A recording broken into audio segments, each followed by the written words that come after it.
तो हम स्टार्ट करते हैं। आज हमने HPLC का इंट्रोडक्शन करना है। HPLC क्या है? अच्छा जी, ये HPLC में बेसिकली हम हाई प्रेशर यूज करवा रहे होते हैं। उसकी क्या रीजन होती है कि हम इसमें हाई प्रेशर लिक्विड क्रोमेटोग्राफी से बोलते हैं, या हाई प्रेशर या हाई परफॉर्मेंस लिक्विड क्रोमेटोग्राफी भी से बोलते हैं। ठीक है जी। तो इसकी क्या रीजन है वो हम देखते हैं। मिसाल के तौर पर यहाँ पर ना एक्चुअल में जो पार्टिकल का साइज होता है, ये आपके जो पार्टिकल्स हैं कॉलम में, जो स्टेशनरी फेज के पार्टिकल्स हैं कॉलम में, उनका साइज एक्सट्रीमली स्मॉल होता है।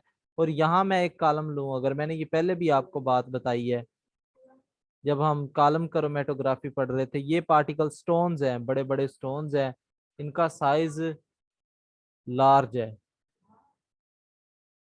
लार्ज साइज है, और ये वेरी फाइन पार्टिकल्स हैं, बहुत ज्यादा ही इनका स्मॉल साइज है जी। ठीक है। अब होता क्या है एक्चुअल में कि जब आप ऊपर से मोबाइल फेज रन करवाते, जैसे मैं कहता हूँ ये रेत, ऐसे समझ लें।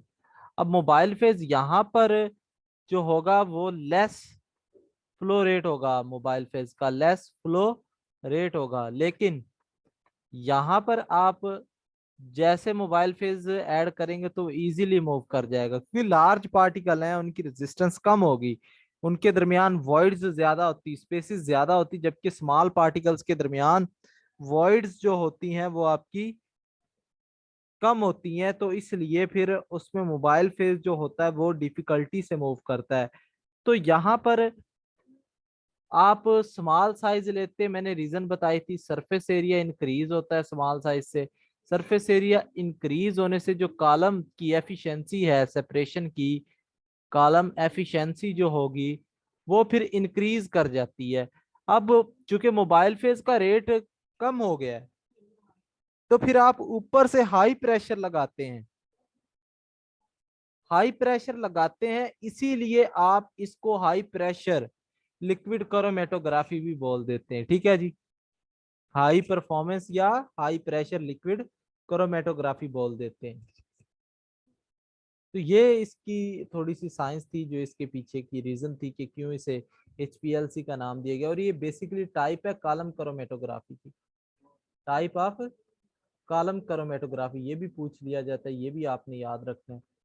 इसके क्या फीचर्स हैं देखिए, ये एक सोफिस्टिकेटेड टेक्निक है, और इसमें हाई प्रेशर आप यूज कर रहे हैं to increase the rate of flow of mobile phase. Mobile phase का फ्लो रेट बढ़ाने के लिए आप यहाँ पर हाई प्रेशर यूज कर रहे हैं। इसके बाद जो इसमें स्टेशनरी फेज यूज होता है वो बार बार आप इस्तेमाल कर सकते हैं। स्टेशनरी फेज कैन बी री यूज। बाज औक़ात ऐसे होता है ना, जस्ट एक टाइम ही आपने स्टेशनरी फेज यूज किया था और वो बस फिनिश हो गया, लेकिन कैन बी री यूज। यहाँ पर आप बार बार स्टेशनरी फेज को यूज कर सकते हैं। इसके बाद नेक्स्ट जो बात हम करें इसमें, वो ये होगी कि इसकी हाई रेजोल्यूशन होगी, यानी सेपरेशन पावर इसकी अच्छी होती, क्योंकि बाहर से आप हाई प्रेशर लगा रहे होते एक। और दूसरी बात, जो यहाँ पर स्टेशनरी फेज होता है वो स्मॉलर साइज के पार्टिकल्स आप यूज करवा रहे हैं। स्मॉलर साइज से मैंने अभी आपको बताया कि एफिशिएंसी इंक्रीज होती। फिर ये लेस टाइम कंज्यूमिंग है, इसमें जो टाइम की बचत है वो आपको ज्यादा मिलती है, लेस टाइम कंज्यूमिंग है जी। ये कुछ इसके फीचर्स थे जी। ठीक है। इसके बाद हम बात करते हैं सेपरेशन इन HPLC। सेपरेशन इन HPLC, इसमें क्या होता है, एक जनरल रोल होता है थंब का HPLC में। ठीक है जी। वो क्या है वो देखते हैं हम। आज तो मैं देखें बहुत से पार्टिसिपेंट को अलाउ कर रहा हूँ, क्योंकि आज फर्स्ट टाइम है। कल मीटिंग अपने टाइम पर होगी और आप लोगों ने टाइम पर ज्वाइन करना है। किसी का वेट नहीं किया जाएगा और किसी को दोबारा अलाउ भी नहीं किया जाएगा। ठीक है, ये बात भी नोट कर लें आप। इसमें सेपरेशन प्रिंसिपल क्या है जी, एचपीएलसी में जनरल रोल ऑफ थंब जिसे हम कहते हैं वो देखते हैं हम। इसमें ये याद रखना है, जो पोलैरिटी है आपकी,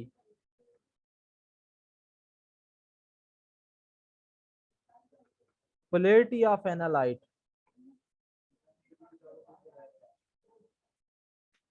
जो एनालाइट की पोलैरिटी है वो ऑलमोस्ट सिमिलर होनी चाहिए पोलैरिटी ऑफ स्टेशनरी फेज, लेकिन ज्यादा भी ना हो। यानी स्टेशनरी फेज और जो आप कंपोनेंट सेपरेट करवाना चाह रहे हैं उनकी पोलैरिटी क्या होनी चाहिए, वो ऑलमोस्ट सिमिलर होनी चाहिए। ठीक है जी, ये बात आपने याद रखनी है। और ये जो पोलैरिटी है ये इक्वल नहीं होनी चाहिए पोलैरिटी ऑफ मोबाइल फेज के, यानी मोबाइल फेज की जो पोलैरिटी है वो इनसे टोटली डिफरेंट होनी चाहिए। ये रूल होता है कि मतलब जो आपके कंपोनेंट हैं उनकी इंटरेक्शन अच्छी होनी चाहिए, किसके साथ, स्टेशनरी फेज के साथ, लेकिन इतनी ज्यादा अच्छी भी ना हो कि वो स्ट्रॉन्ग बॉन्ड बना लें और रिटेंशन टाइम जो हमने एक फैक्टर पढ़ा था लास्ट टाइम कॉलम क्रोमेटोग्राफी में वो इंक्रीज कर जाए। क्योंकि रिटेंशन टाइम इंक्रीज करेगा तो प्रॉब्लम होगी सेपरेशन में। तो हम नहीं चाहते कि रिटेंशन टाइम बढ़े और प्रॉब्लम हो। तो that's why we use less polar mobile phase, या लेस पोलर, या आप कह सकते हैं कि हम वो स्टेशनरी फेज यूज करेंगे जिसकी पोलैरिटी इतनी ज्यादा भी मैच ना करे कंपोनेंट के साथ कि वो स्ट्रॉन्ग बॉन्ड बना ले। तो ये बेसिक इसका जनरल थंब रूल है इसको सेपरेट करवाने का। अब हम एचपीएलसी को या हाई प्रेशर ही क्यों यूज करते हैं, why high pressure, high pressure ही हम क्यों यूज कर रहे हैं, इसकी मुख्तलिफ रीजंस हो सकती हैं। देखें, आपके पास पहली जो रीजन तो वो यही है, मोबाइल फेज का जो रेट होता है वो कम हो जाता है, या दूसरे लफ्जों में मैं कहूँ कि यहाँ पर जो स्टेशनरी फेज आप ले रहे हैं उसमें जो पार्टिकल का साइज होता है, ये इंपॉर्टेंट चीज है। पार्टिकल का जो साइज होता है वो होता है 5 to 10 माइक्रोमीटर, यानी बहुत ही कम होता है, माइन्यूट साइज के पार्टिकल हैं। ठीक है, पहली रीजन ये भी होती है।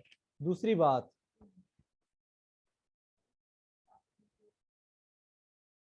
जो कॉलम आप यहाँ पर यूज कर रहे हैं वो पैक्ड किया जाता है under high pressure, under high pressure.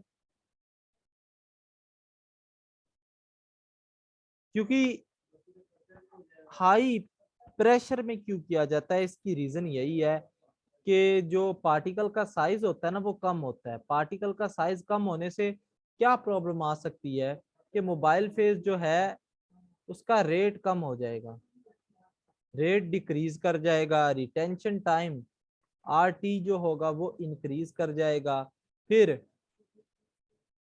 ये रीजन है मेन जो जिसकी वजह से आप क्या करते हैं कि जो कॉलम होता है उसको हाई प्रेशर में फिल करते हैं। ठीक है, और प्रेशर कितना होता है यहाँ पर वो भी आप नोट कर लें जरा। प्रेशर यहाँ पर 1000 से 5000 पाउंड पर स्क्वायर इंच होता है, पीएसआई पाउंड पर स्क्वायर इंच होता है। अगर हम इसको एटीएम में कन्वर्ट करें तो ये 68 to 340 एटमॉस्फेरिक प्रेशर हो जाएगा। तो ये आपने याद रखना है। ठीक है, इतना प्रेशर आप अप्लाई करवा रहे होते हैं जो हडलर्स हैं या ऑब्स्ट्रक्टिव चीजें हैं उसको टैकल करने के लिए इतना प्रेशर आप लगाना पड़ता है आपको। इसकी टाइप्स की बात करें तो इसकी टाइप्स भी आ जाएंगी on the basis of principle of chromatography. तो इसकी भी वो 5 टाइप जो हम पढ़ रहे हैं हर क्रोमेटोग्राफी में।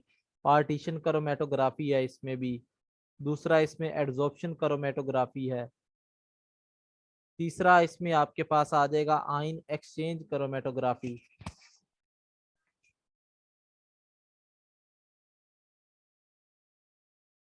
चौथा है जी अफिनिटी क्रोमेटोग्राफी, और पांचवा है साइज एक्सक्लूजन क्रोमेटोग्राफी।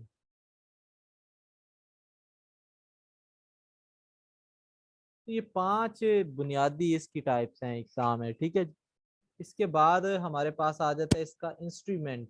जो मेन हमने फोकस करना है वो है प्रिंसिपल। तो आपको पता चल गया है कि क्यों हम यूज करवा रहे हैं इसमें। एक आपके लिए इसमें असाइनमेंट भी होगी जो बहुत ज्यादा इंपॉर्टेंट है, बहुत ज्यादा। उसमें से एमसीक्यूज आ सकते हैं, चांसेस हैं जी।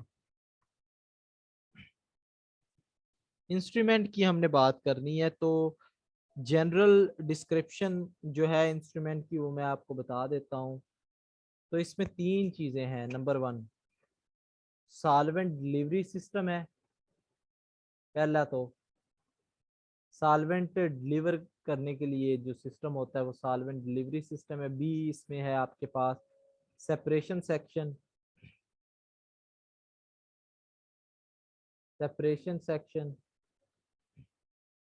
और सी है आपके पास डिटेक्शन यूनिट।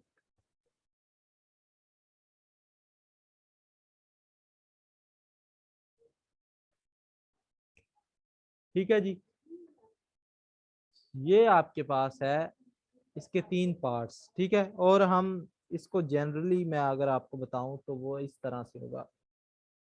हमारे पास डिफरेंट टाइप की ना सॉल्वेंट रेजरवायर होती हैं। फर्स्ट सॉल्वेंट रेजरवायर हो गई, इसमें डिफरेंट हम सॉल्वेंट ले रहे होते हैं। इसी तरह सेकंड हो गई, ये सॉल्वेंट रेजरवायर्स हैं दोनों। यहाँ पर फिर पंप लगाया होता है। पंप का काम होता है सॉल्वेंट को खींचना, ठीक है। पंप का काम ये आपको भी पता है। और ये दोनों जो सॉल्वेंट रेजरवायर्स हैं उनसे ये दो मोबाइल फेस जो होंगे वो लेगा। दो सॉल्वेंट आगे मैं बताता हूँ, मिक्सचर ऑफ सॉल्वेंट यूज कर रहे होते हैं ना आप क्रोमेटोग्राफी में सेपरेशन के लिए। तो ये पंप लगा होगा, फिर उसको मिक्स करेंगे आप। यानी यहाँ पर सॉल्वेंट भी हो गया, और आपका जो मिक्सचर है उसको आप ले लेंगे। फिर मिक्सचर के बाद इंजेक्टर होता है। इंजेक्टर का काम क्या है कि ये सॉल्वेंट जो आपने सॉरी मिक्सचर लिया उसको इंजेक्ट करवाता है कॉलम के अंदर। कॉलम के अंदर इंजेक्ट करवाएगा, और कॉलम में जो होगा फिर सेपरेशन होगी। सेपरेशन के नतीजे में करंट प्रोड्यूस होगा, और वो करंट जो होगा वो डिटेक्टर पर जाएगा। डिटेक्टर उस करंट को डिटेक्ट करेगा, और रिकॉर्डर की तरफ वो सिग्नल फॉर्म में ग्राफ हमें दे देगा। इस तरह से वो ग्राफ जो हमें मिलेगा उससे हम आइडिया लगा सकते हैं कि इसमें कौन कौन से कंपोनेंट प्रेजेंट है। क्योंकि लेटेस्ट टेक्निक है तो इसमें लेटेस्ट वर्क होगा। इसके बाद मैं आपको इसका फंक्शन जो है इंस्ट्रूमेंट का वो बता देता हूँ। सबसे पहले तो हमारे पास सॉल्वेंट रेजरवायर्स हैं जी।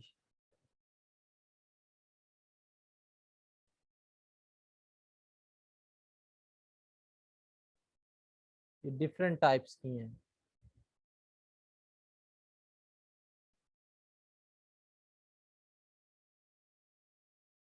ये आपके पास सॉल्वेंट रेजरवायर्स हो गई हैं। इसके बाद आपने लगाया हुआ है डी गैसर। क्या लगाया हुआ है यहाँ पर? डी गैसर्स। डी गैसर का फंक्शन क्या है वो भी हम देखेंगे। इसके बाद यहाँ पर आपने वैक्यूम पंप लगाया हुआ है, वीपी वैक्यूम पंप। ये डी गैसर है, और ऊपर वाली जो है ये सॉल्वेंट रेजरवायर्स है। सॉल्वेंट रेजरवायर, यहाँ डी गैसर है। इसके बाद यहाँ पर साथ ही आपने इन तीनों को कलेक्टिवली मिक्स करवाने के लिए ये सिस्टम रखा होता है मिक्सचर का। ये मिक्सचर होता है जो इन तीनों को मिक्स करवाएगा। मिक्सचर के बाद जहां पर आपके पास पंप लगा होता है, वो तो वैक्यूम पंप तो एक्चुअल में हवा वगैरह इसमें से जो एयर होगी या बबल्स जो होंगे उसको रिमूव करने के लिए होगा। फिर पंप होगा, पंप से फिर जो आपका काम है वो यहाँ पर इक्विलिब्रियम कॉइल होगी, इसका क्या फंक्शन है वो भी मैं आपको बताऊंगा इक्विलिब्रियम कॉइल का। फिर आपके पास आ जाता है गार्ड कॉलम, इस तरह से गार्ड कॉलम होता है, इसका क्या काम है वो भी हम देखते हैं गार्ड कॉलम का। और इसके बाद गार्ड कॉलम के बाद आपके पास होता है स्प्लिटिंग वाल्व। स्प्लिटिंग वाल्व का क्या फंक्शन है ये भी हम देखते हैं। वेस्ट, ये डब्ल्यू वेस्ट है। और यहाँ पर फिर आपके पास मेन कॉलम होता है, दो कॉलम है, ये भी आपने याद रखना है। यहाँ पर सेपरेशन हो जाती है बैंड्स की। लेट्स सपोज ये फर्स्ट बैंड बन गया, फिर यहाँ पर एक और बैंड बन गया, ये सेपरेशन होगी। और यहाँ से डिटेक्टर की तरफ जाएगा, डिटेक्टर से रिकॉर्डर हमें सिग्नल दे देगा, ये ग्राफ दे देगा हमें, ठीक है जी।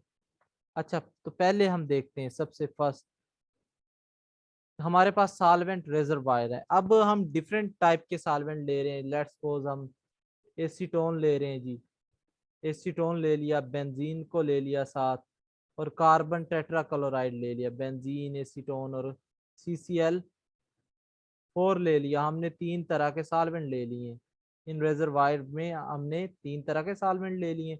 अब डी गैसर जो होगी वो क्या करेगी, जो गैसेस होंगी ये गैसेस को रिमूव करवा देगी इन सॉल्वेंट में से। और इसी तरह वैक्यूम जो होगा वो कोई भी अगर रिमेनिंग एयर बचती है उसमें से तो वो उसको रिमूव करवा देगा। ये फंक्शन वैक्यूम का, ये डी गैसर्स है। इसके बाद आपके पास है मिक्सचर।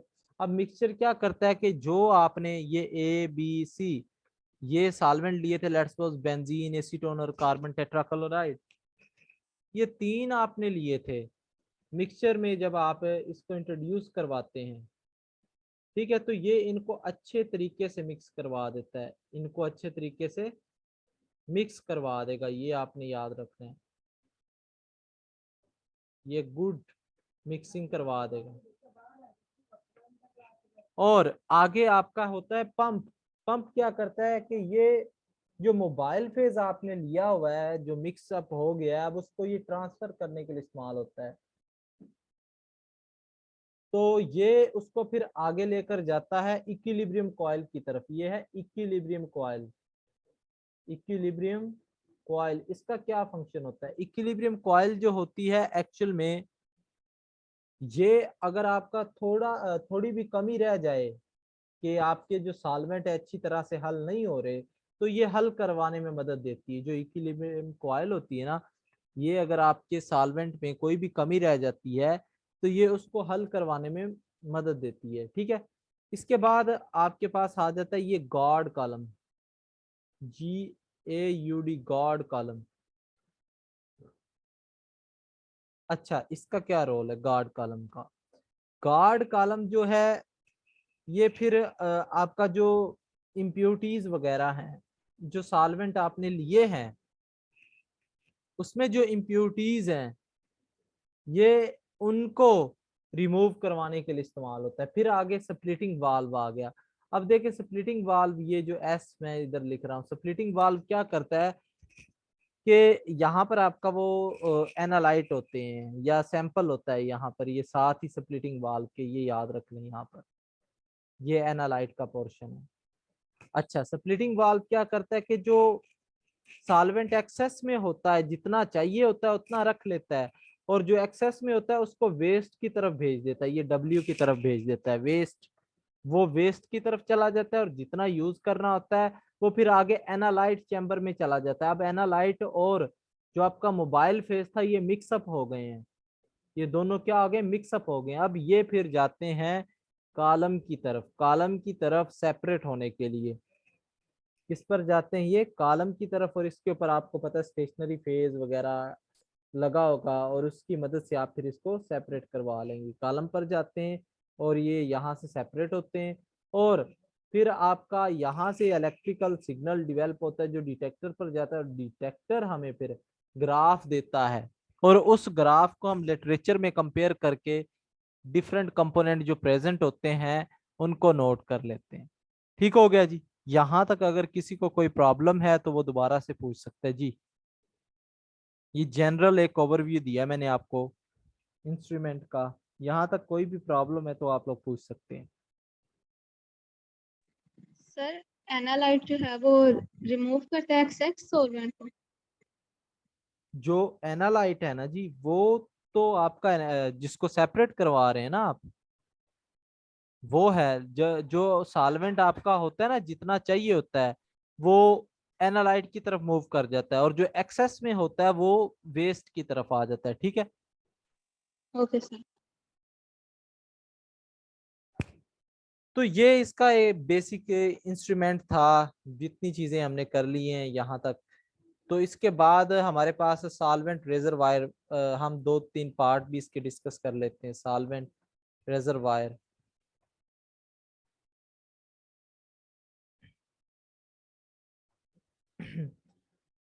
अच्छा ये जो होते हैं ना ये ग्लास के, अब हम वन बाय वन सबको डिस्कस करते हैं। ग्लास के या स्टेनलेस स्टील से मिलकर बने होते हैं, स्टेनलेस स्टील से ये कंटेनर होते हैं। और ये up to 1 litre mobile phase को कैरी करवा सकते हैं। ठीक है। और इनमें ऑर्गेनिक, ज्यादातर आपको भी पता है ऑर्गेनिक सॉल्वेंट प्रेजेंट होते हैं।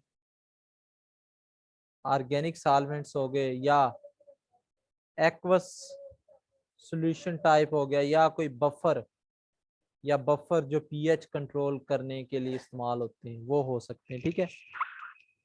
और यहाँ पर जो मोबाइल फेस जो है, इनमें यूज करने के लिए उसकी करेक्टरिस्टिक ये होनी चाहिए कि वो हाईली प्योर होना चाहिए, हाईएस्ट प्योरिटी होनी चाहिए उसकी। ठीक है।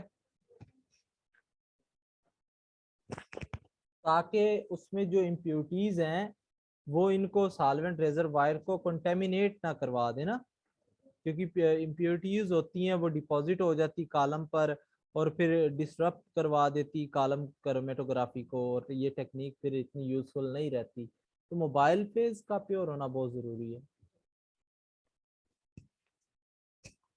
इसके बाद हम बात करते हैं properties of mobile phase. Properties तो कौन कौन सी प्रॉपर्टीज हो सकती हैं मोबाइल फेज की। नंबर 1 तो अल्ट्रा प्योर हो, ये बात अभी हमने की है, प्योरिफिकेशन की। अल्ट्रा प्योर होना चाहिए मोबाइल फेज, और इसको लेबल हम करते हैं एज HPLC ग्रेड, यानी इतना प्योर होना चाहिए कि उसको हम ये नाम दे सके HPLC ग्रेड, यानी वो HPLC के स्टैंडर्ड्स पर पूरा उतरता हो।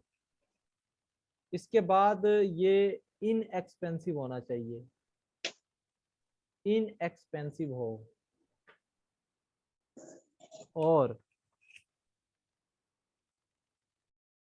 इसके बाद अगर हम बात करें तो ये नॉन क्रॉसिव होना चाहिए, क्योंकि क्रॉसिव होगा तो ये पॉसिबिलिटी है कि जो आप,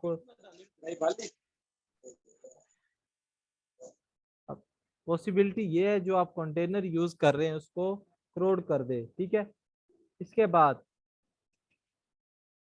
ये आपका शुड बी इनर्ट, इनर्ट होना चाहिए, ताकि ये रिएक्शन ना करवा दे कोई भी। ठीक है। और मुख्तलिफ किस्म के मोबाइल फेज आप यूज करते हैं, जैसे एसीटोन हो गया, कार्बन टेट्राक्लोराइड हो गया, बेंजीन होगी, एटसेट्रा, ये होते हैं। ठीक है। और एक मेन बात आपको बता दूं कि मोबाइल फेज जो है उसकी इतनी वो अफिनिटी हो कि वो तमाम कंपोनेंट्स को डिसॉल्व करवा सके, डिसॉल्व करवाने की कैपेबिलिटी हो, तभी तो फिर वो जाएगा ना कॉलम के ऊपर। अगर डिसॉल्व भी नहीं करवाएगा तो फिर सेपरेशन कैसे होगी। डिसॉल्व करवाएगा फिर ही सेपरेशन होगी, अदरवाइज सेपरेशन नहीं होगी। इसके बाद अगर आप कोई यूवी डिटेक्टर यूज करवा रहे हैं तो जो मोबाइल फेज हो फिर वो ट्रांसपेरेंट होना चाहिए। अगर आप कोई यूवी डिटेक्टर, डिटेक्टर क्या होते हैं ये आगे हम देखेंगे, डिटेक्टर यूज करवा रहे हैं ना अगर आप यूवी, तो वो ट्रांसपेरेंट होना चाहिए, यानी लाइट को वो पास करवा दे, ताकि वो खुद की एब्जॉर्बेंस शो ना करवा दे, प्रॉब्लम ना हो। ठीक हो गया जी। इसके बाद if a refractive index is used as an detector, बाद का रिफ्रैक्टिव इंडेक्स डिटेक्टर भी तो होते हैं, वो भी यूज कर लिए जाते हैं। अगर वो यूज किए जाते हैं तो difference between refractive indices of mobile phase and sample should be great as possible. यानी फिर मोबाइल फेज के दरमियान और जो सैंपल है इनके दरमियान जो रिफ्रैक्टिव इंडेक्स का डिफरेंस है वो ज्यादा होना चाहिए। ज्यादा होगा तो हमें पता चलेगा, क्लियर सिग्नल हमें मिल जाएगा। अगर डिफरेंस ना हुआ तो वो तो एक ही सिग्नल देंगे, तो प्रॉब्लम हो जाएगी। डिफरेंस होना बहुत जरूरी है।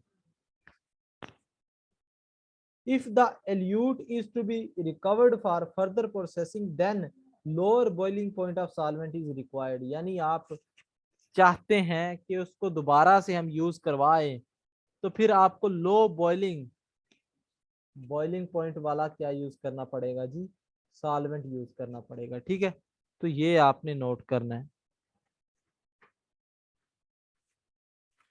इसके बाद हमारे पास आ जाते हैं पंप्स इन एचपीएलसी। तो पंप्स क्या है जी, पंप बेसिकली ये प्रेशर को इंक्रीज करता है। मोबाइल फेज का जो प्रेशर होता है उसको इंक्रीज करवाता है। ये जोर से खींचता है मोबाइल फेज को अपनी तरफ और फिर आगे मूव करवाता है।